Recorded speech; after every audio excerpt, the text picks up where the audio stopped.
सत्य, इसके बगैर चलोगे तो ठोकर जरूर खाओगे। इसे साथ नहीं ले चलोगे तो जिंदगी में धोखा जरूर खाओगे। इसे ओढ़े बगैर चलोगे तो जिंदगी के ठंड में आप कांपते रह जाओगे, अंधेरे और अंधविश्वास में घिर जाओगे। आकाश की ऊंचाइयों को अगर आप छूना चाहते हो तो सत्य आपके पंखों के नीचे वो पवन होगा। सत्य क्या है? अगर बाइबल कहता है कि आकाश और पृथ्वी टल जाएगा लेकिन ये वचन टलेगा नहीं। अरे क्यों बाइबल पे ही विश्वास करें? क्या और कुछ सत्य नहीं है? ये सवाल आपके दिमाग में घूमता हो। नोहा, अब्राहम, डेविड, यार सब मन घड़त कहानियां जैसा लग रहा है। यार बाइबल में लोगों का इतना सारा उम्र कैसे हो सकता है? बाइबल के अंदर दर्शाए गए परमेश्वर के बारे में लोगों को बहुत सारी गलतफहमियां। Why there is so much of violence, genocide, prejudice, injustice in the Bible? एक बात बताओ, ईश्वर फादर है, सन है कि होली स्पिरिट है? ईश्वर का सीन समझ और उसकी योजनाओं को हम लोग समझने में असमर्थ रहते हैं। कमारी में से जन्म लिया है, मजाक है क्या? कौन फिर से आने वाला है? यीशु? तो आइए मिलकर खोजते हैं ऐसे ही हमें कई बार उलझाने वाले सवालों को और उनके बाइबल से जवाबों को सुनने के लिए एक नई श्रृंखला जो सनातन सत्य को आप तक पहुंचाने के लिए शुरू होने जा रही है, सत्य की लहर।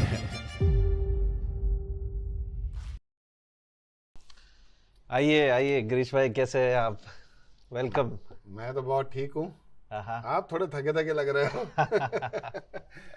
गर्मी बढ़ गया है तो बढ़ते जा रहा है। राइट।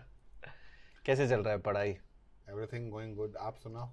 यस, मैं भी कुछ चीज़ें जैसे आपसे बात करने में मैं भी कुछ बातें रिमाइंड कर लेता हूँ और कुछ बातें मैं भी सीखने लगता हूँ। राइट। तो इसलिए मैंने ये सीखा है कि कुछ बातें बार बार पढ़ना अच्छा है, क्योंकि it's not just reminder but कुछ नए इंसाइट्स भी आप सीखते हो। तो ऐसे काफ़ी सारे चीज़ें मैं भी सीख रहा हूँ जब मैं आपसे शेयर करता हूँ। तो इसलिए क्योंकि एक बार हमने बाइबल पढ़ लिया या हमको ये कहानी पता है, इसका मतलब ये नहीं कि अब इससे हम और कुछ सीख ही नहीं सकते। हमें टाइम देना ज़रूरी है और टाइम से और एफर्ट से हम काफ़ी कुछ सीख सकते हैं। Yes, right. तो मैं भी पढ़ रहा हूँ आपके साथ और कुछ बातें मैं भी समझने की कोशिश कर रहा हूँ। करेक्ट। मैं भी ये सेकंड सैमुअल में जब डेविड के बारे में पढ़ रहा हूँ तो जैसे लास्ट टाइम मेरे को ऐसा थोड़ा था कि ऐसा सब गलतियां गलतियां गलतियां, but ultimately at the end I think कि he was very humble man. काफी अच्छा था, यानी परमेश्वर के करीब रहता था, दिल से मानता था कि अच्छा काम हो तो भी प्रभु को धन्यवाद देता था, बुराई गड़बड़ करता था तो भी आके वो परमेश्वर को बोलता था कि यार सॉरी, गड़बड़ हो गया। That is great thing. लेकिन 2-3 पॉइंट्स थोड़े अलग लगे मेरे को, मैंने कहा आपसे डिस्कस करूं। जैसे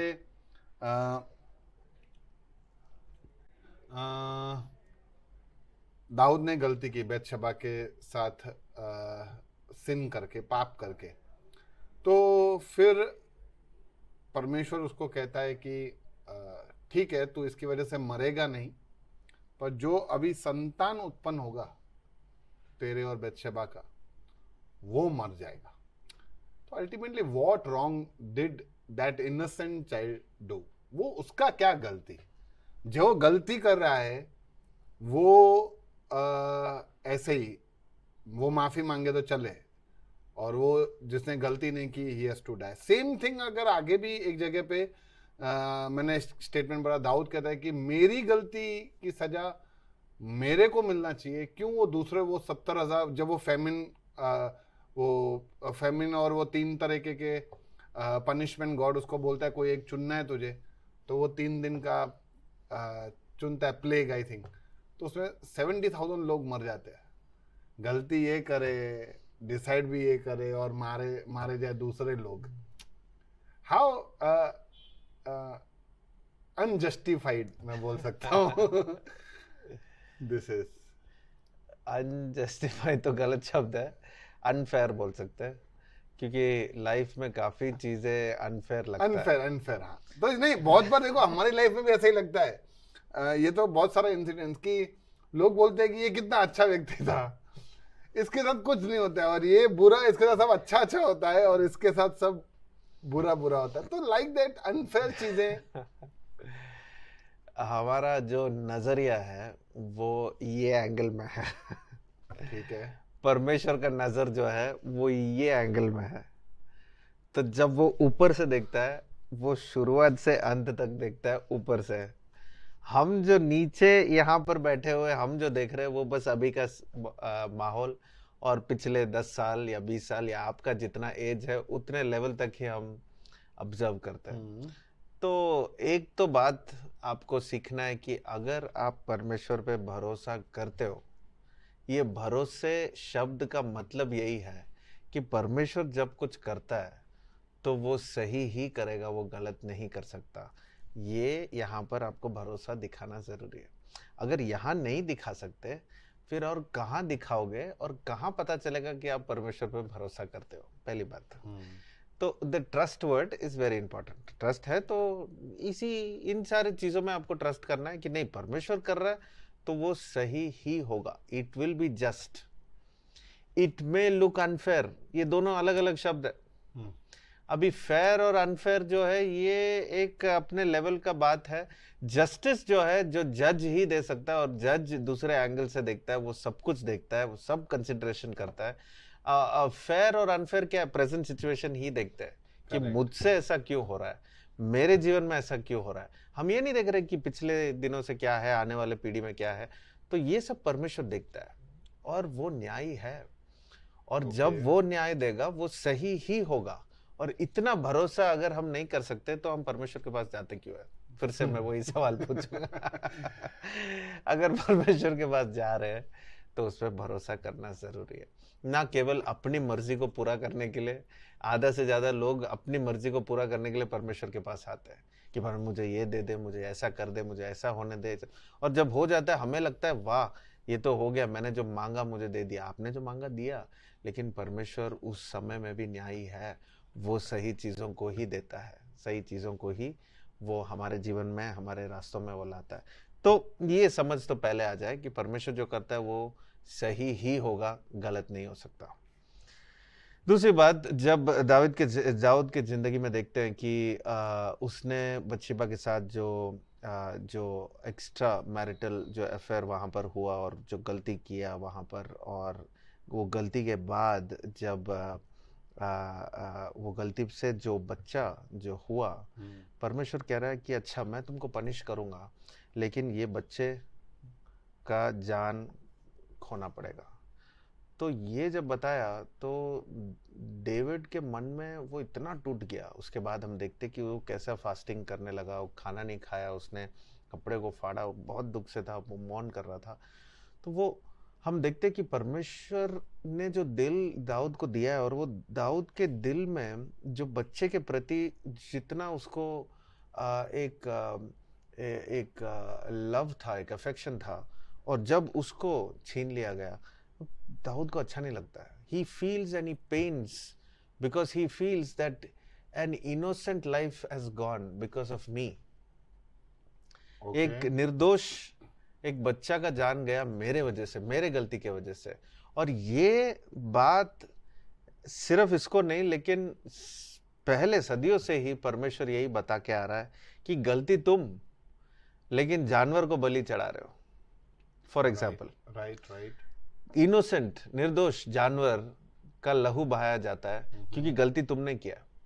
और वो सारे जो बलि चढ़ाते थे पुराने नियम में, जो हम देखते हैं कि पहले के समय से ही, जब उत्पत्ति के किताब से ही जब हम देखते हैं, तो ये आते आते अब क्या हो गया, इट बिकेम वेरी कैजुअल कि अच्छा ठीक है, ये साल या ये महीना मुझे 2 बकरे को देना है, या 2 मेरे भेड़ से जब बेस्ट लेके जाके मुझे देना है तो मैं जाके दे दूं।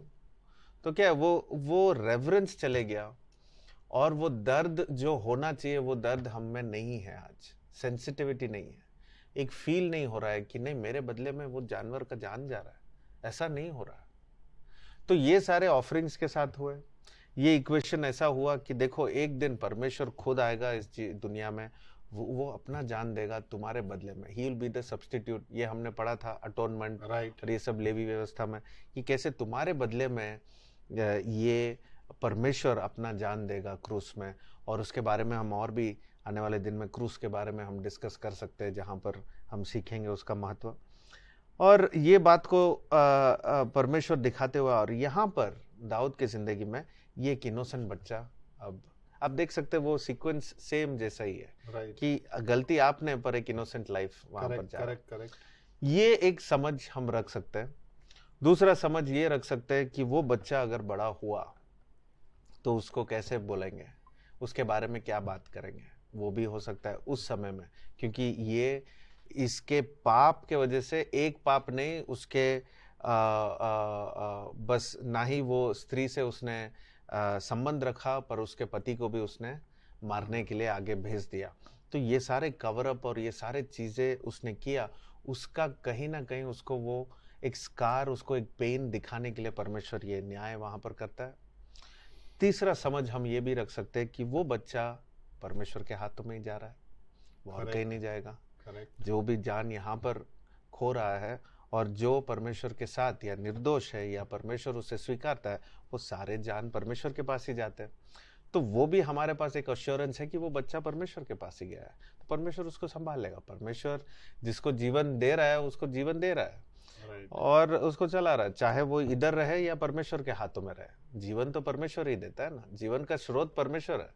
तो परमेश्वर जिसको जीवन दे रहा है वो यहाँ धरती में या उसके उपस्थिति में, तो वो समझ भी हमारे अंदर आना चाहिए। और डेविड को एक एहसास हो गया कि नहीं, मैंने जो किया गलत है, अब गलत है, और इसका प्रायश्चित और ये जो कन्विक्शन जो यहाँ पर हो रहा है वो इस प्रोसेस से हो रहा है परमेश्वर। और परमेश्वर से सवाल, हर चीज का सवाल पूछ नहीं सकते, वहां पर भी हम अपने भरोसे को नहीं दिखाते। और ये आपके सेकंड पार्ट के क्वेश्चन के बारे में मैं कहना चाहता हूँ। गलती इसने किया, 70,000 लोग वहां पर मारे गए, करेक्ट, और सवाल ये डेविड बोलता है, मैंने किया, आप उनको क्यों मार रहे हो? मेरे और मेरे परिवार तक ही रखो ना परमेश्वर, मुझे मारो ना, मुझे कुछ दंड दो ना, उनको क्यों दे रहे हो? ये बात सीखना ज़रूरी है कि जो राजा करता है वो पूरे देश, उसका इफेक्ट पूरे देश में आता है। अगर राजा ने सही किया तो पूरा देश सही करेगा, अगर राजा ने गलती किया तो पूरा देश गलत रास्ते में जाएगा, या गलत अनुभव या उनको गलत रिवॉर्ड या मतलब एक पनिशमेंट मिल सकता है। तो इस रीति से हम समझ सकते हैं कि डेविड का जो लाइफस्टाइल है उसके वजह से पूरा राज्य में इफेक्ट हो रहा है, और ये पीढ़ियों में भी हम देखेंगे। ये समझ के साथ साथ हम ये भी सोच सकते हैं कि शायद कुछ जगहों में ही ये 70,000 लोग जो मारे गए, ये कुछ जगहों में ही ज़्यादा मारे गए। वो भी बाइबल में आप अगर ध्यान से पढ़ोगे तो पता चलेगा। तो शायद हम ये सवाल पूछकर, जवाब तो वहाँ नहीं है, लेकिन हम ये जान सकते हैं कि जैसे निर्गमन की किताब में हमने ध्यान दिया होगा, पढ़ा होगा कि परमेश्वर कहता है कि जब तक इनका पाप बढ़ नहीं जाता है तब तक मैं लेके नहीं उनको जाऊंगा। समय दूंगा, और फिर तुम्हें मैं लेके जाऊंगा और उनको मैं दंड दूंगा। तो ये शायद इनका पाप भी कुछ बढ़ गया होगा, इन्होंने भी कुछ गलतियां की होगी, तो उसका भी न्याय हो गया। और यहाँ पर डेविड का भी समझ ये आ गया कि नहीं, जब लीडर सही है तो फॉलोअर्स, जो प्रजा है, वो अच्छा रह सकता है। तो ये बार बार डेविड को रिमाइंडर है कि देखो, जब तक मैं राजा था परमेश्वर, जब तक परमेश्वर राजा था तब तक उसके लोग सेफ है, पर जब लोगों ने बोला कि नहीं हमको राजा यहाँ पर चाहिए धरती में, तो देखो भाई ये तो बहुत महंगा होने वाला है, बहुत एक्सपेंसिव है, ना ही सिर्फ राजा के लाइफस्टाइल के लिए, पर राजा जो भी करेगा वो उसके प्रजा को इफेक्ट होगा। करेक्ट, तो ये भी खुद लोगों ने अपने आप ले लिया कि नहीं हमको एक चाहिए, तो डेविड को बना दिया। लास्ट में साउल के बाद, रिजेक्ट होने के बाद डेविड को बनाया, और डेविड के बाद डेविड के लाइफस्टाइल से, डेविड के डिसीजन से, जहाँ पर उसने गलतियाँ की तो उसके प्रजा को वहाँ पर अनुभव करना पड़ रहा है वो सारे पनिशमेंट। तो एक बात तो ये है, जैसे मैंने आपको बताया कि परमेश्वर पे भरोसा करो कि वो गलत नहीं कर सकता, वो सही करेगा। ये तो बेस फाउंडेशन होना ज़रूरी है। उसके बाद हम ये सारे समझ ला सकते हैं कि शायद ये हुआ होगा, इसलिए परमेश्वर ने शायद किया होगा। हम कौन हो सकते हैं जो सवाल पूछे कि परमेश्वर ऐसा क्यों हुआ? ये अन्याय है, ये हम सोच भी नहीं सकते कि परमेश्वर कभी अन्याय करेगा। करेक्ट, करेक्ट, क्योंकि that is what God is, that is who God is, वो उसका एट्रीब्यूट है। He is a just God. he's वो a जितना just God. पवित्र है उतना ही वो न्यायी है, और वो प्रेम भी करता है। तो ये सारे में हम कॉम्प्रोमाइज कर ही नहीं सकते। अगर कॉम्प्रोमाइज कर रहे हैं तो फिर क्यों जा रहे हैं परमेश्वर के पास। सही बात है। ओके, जैसे हर एक के पास एक ना एक टीम होता है, यानी यहाँ पे दाऊद भी इतने सारे लड़ाइयाँ लड़ रहा था और सब जीत रहा था, तो उसका भी एक टीम होता होगा आई थिंक। तो मुझे क्योंकि कहीं कहीं पे मैंने उसके कुछ माइटी मेंस के बारे में भी पढ़ा है, तो क्या है उसके टीम के बारे में कुछ आप बताएं। परमेश्वर ने उसको एक अच्छा टीम दिया, वो तो जरूर हम देख सकते हैं यहाँ पर कि कैसे जब वो अपने जीवन के बारे में उसने ध्यान नहीं दिया, लेकिन उसने अपने देश के लिए और परमेश्वर के नाम को ऊंचा उठाने के लिए उसने युद्ध किया और युद्ध करना शुरू किया, तब उसके साथ साथ लोग जुड़ने लगे। ओके। और करीब करीब 30 से ज़्यादा लोग उसके साथ जुड़े हुए थे, उसके साथ वो टीम बने हुए थे। और इस 30 लोगों से बढ़कर जो इसके साथ जो टीम थे, बहुत ही स्पेशल लोग थे। इसमें भी टॉप स्पेशल एक टीम था जो सिर्फ 3 लोग थे, जो डेविड के लिए उन्होंने अपना जान पहले से ही दे दिया था। है ना, वो डेविड के लिए जी रहे थे। और डेविड जो भी कहे वो ऐसा आज्ञा पालन करते थे जैसे परमेश्वर ने कुछ बोल दिया हो। इतना लॉयल्टी, इतना सबमिशन। बहुत सारे सिचुएशंस में मैं ऐसा देखता नहीं हूँ, लेकिन ऐसा एक लॉयल टीम, जो स्पेशल टीम जो डेविड के साथ था, उन्होंने ऐसा युद्ध किया। अगर उसके बारे में पढ़ेंगे तो अपने अंदर कुछ चिलिंग इफेक्ट आ जाता है कि वो, जब परमेश्वर का वचन कहता है कि जब वो अपने तलवार को उठाते थे तो तलवार और हाथ के बीच में अंतर नहीं पता चलता था। हाथ और तलवार दोनों फिक्स हो जाते थे और वो एक ही जैसा लगता था। और ऐसे इन लोग युद्ध करते थे। स्पीयर जो लेते थे वो भी हाथ और स्पीयर दोनों एक ही जैसा हो जाता था। एक एक ये जो 3 करीब जो टीम थे जो डेविड के साथ था, एक एक कर कर 400 500 लोग ऐसे एक एक कर कर मारते थे। तो ये पता नहीं इतना माइट और इतना स्ट्रेंथ परमेश्वर ने दिया होगा। और इन लोगों ने मिलकर जब युद्ध किया तो आप समझ सकते हैं कि सिर्फ 3 लोग और 30 लोग के टीम में ये मिलकर जाकर युद्ध करते थे। और इतना इनको हर युद्ध में इनको जीत ही मिला है। और ऐसे इन्होंने अपने स्ट्रैटेजीज को बनाते हुए वो आगे जीत कर आगे बढ़ने लगे। Team building is very important. He was very good. David was very good. भले वो अपने भेड़ को संभालता था जब वो जंगलों में जाता था और ये सब दिखता था, पर वो आगे आते आते वो उसने टीम बिल्डिंग बहुत अच्छा किया। तो उसके बारे में भी थोड़ा सा ध्यान करना चाहिए कि उसने अपने टीम को कैसे बनाया होगा। ओके। एक और चीज मैंने नोट किया ना कि जब वो आर्क ऑफ कवनेंट को लेके आ रहे थे, दाऊद लेके आ रहा था, तो वहां पे आर्क ऑफ कवनेंट गिरने पे था। तो ये उज्जिया जाके उसको पकड़ता है और पकड़ता है तो गॉड उसको पनिश करता है टू डेथ।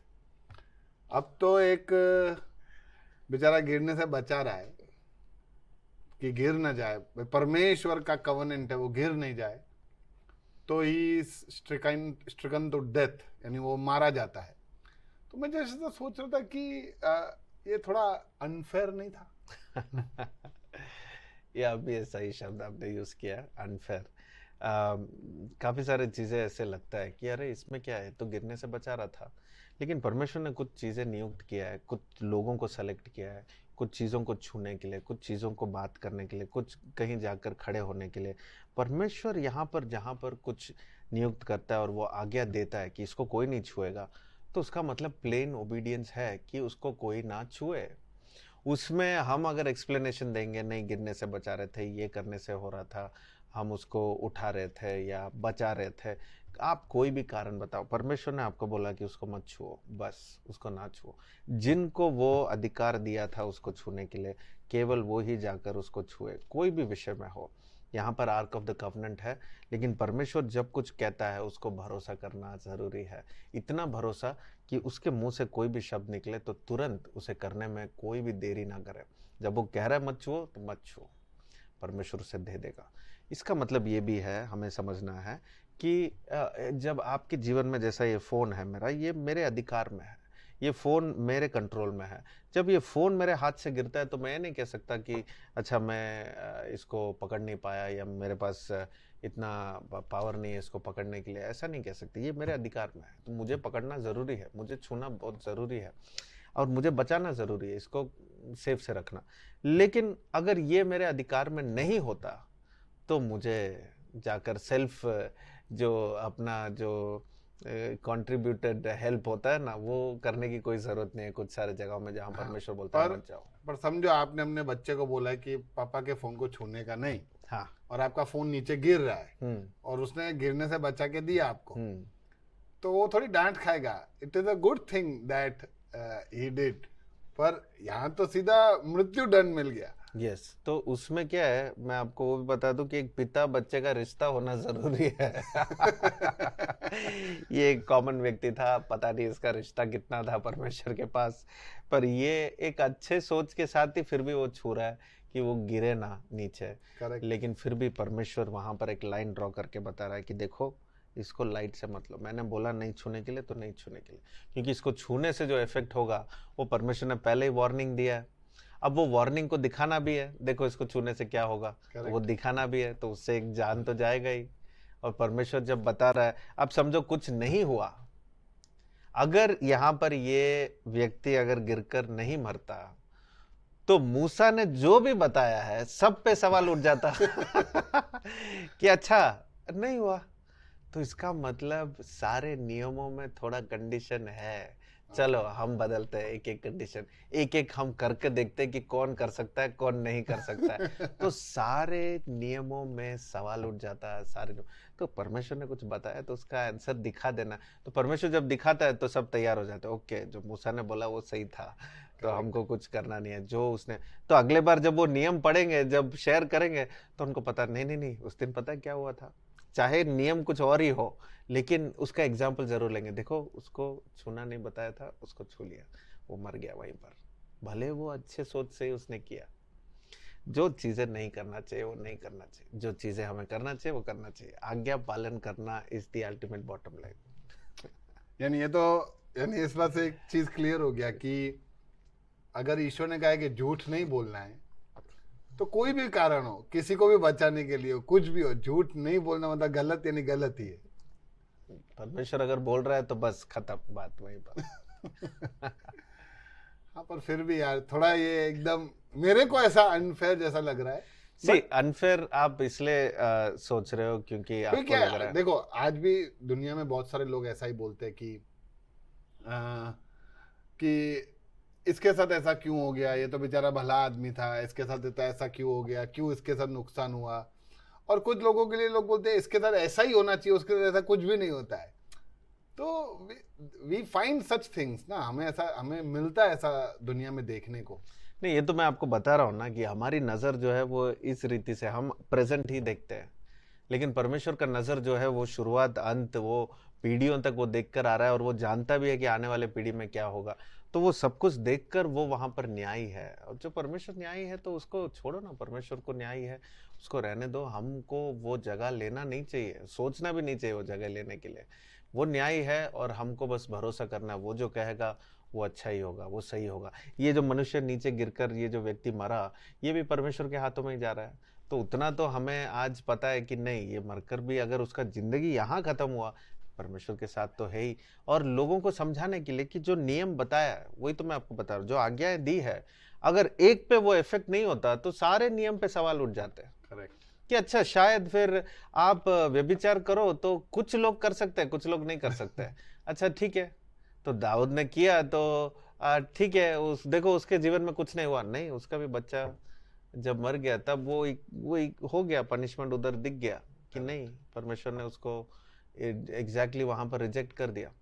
देखो हम जब बाइबल पढ़ते हैं तो हमें दिखता है कि परमेश्वर भी वहां पर एक कैरेक्टर है स्टोरी में, लेकिन जब वो संभव हुआ वहां पर परमेश्वर दिख नहीं रहा है, हमें बुक में दिख रहा है, right. पर वहां जब हो रहा है दिख नहीं रहा है, वहां तो रिजल्ट से पता चल रहा है, अच्छा बच्चा मर गया तो परमेश्वर का कोप आया, अच्छा वो आदमी बचाने से गिर के मर गया, अच्छा फिर परमेश्वर यहाँ पर है, वो ध्यान दे रहा है कि किसी को नहीं छूना है तो किसी को नहीं छूना है। पर क्या है, भरोसा करना ज्यादा आसान हो जाता है अगर कोई चीज के लिए अपने कन्विंस हो जाए। अगर समझो मैं कोई कोई भी चीज खरीदने जाता हूँ, सपोज फोन ही खरीदने गया, तो वो बोले कि अच्छा है ले लो, तो नहीं, वो मेरे को बताओ ना कैसे अच्छा है, तो आई आस्क, तो वो मेरे को सब फीचर्स डिटेल्स कंपैरिजन करके बताता है, तो आई गेट कन्विंस्ड, और कन्विंस हो जाता है तो फिर भरोसा करना। देखिए, कन्विंस होना, ये जो शब्द है ये बहुत ही एक डेंजरस शब्द है, जो बाइबल में बार बार हमें समझाया गया है कि आप किसी को कन्विंस नहीं कर सकते। आपको कन्विंस होने के लिए इंतज़ार अगर कर रहे हो तो आप परमेश्वर का जगह ले रहे हो। यानी आप जब पूछ रहे हो कि मुझे कारण बताओ कि ये क्यों हुआ, ये कैसे हुआ, ये क्या हुआ, तो आप बोल रहे हो कि मैं यहाँ पर जज बैठा हुआ हूँ, मुझे बताओ क्या हुआ और मैं डिसाइड करता हूँ कि क्या होना चाहिए इसके बाद। ये तो आप परमेश्वर का जगह ले रहे हो। परमेश्वर ही न्यायी है, और जब वो कुछ कहता है तो वो सही ही कहेगा, वो गलत नहीं कह सकता। ये बात तो हमको यहाँ पर तक तो यहाँ विश्वास करना, इसके बाद उस पर भरोसा करना ज़रूरी है कि वो जो कुछ कहे वो ठीक ही होगा। और फिर हमें ये भी जानना ज़रूरी है कि हम परमेश्वर के बातों का हम न्याय नहीं कर सकते। बाकी सारी चीज़ों में, छोटे चीज़ों में, जीवन में हम न्याय कर सकते हैं। न्याय करने के लिए परमेश्वर ने हमें रखा है।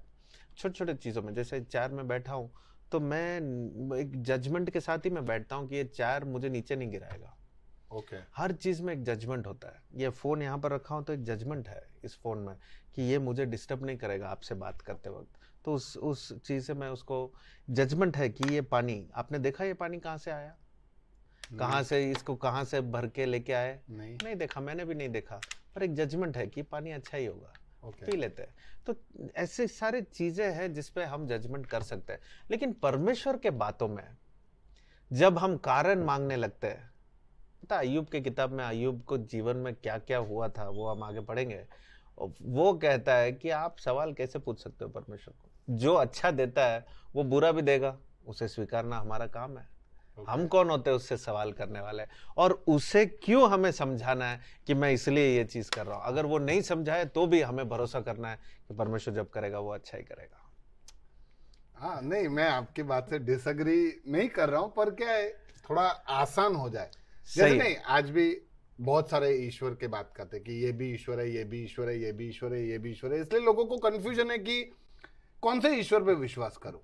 पर अगर आज एक ईश्वर आगे आके बता देवे कि भाई ठीक है मैं ही ईश्वर हूं, तो फिर इट बिकम्स इजी ना कि हाँ ठीक है, इससे बता दिया तो तब ये कंपटीशन में न्यायी कौन बन गया, मैं बन गया ना।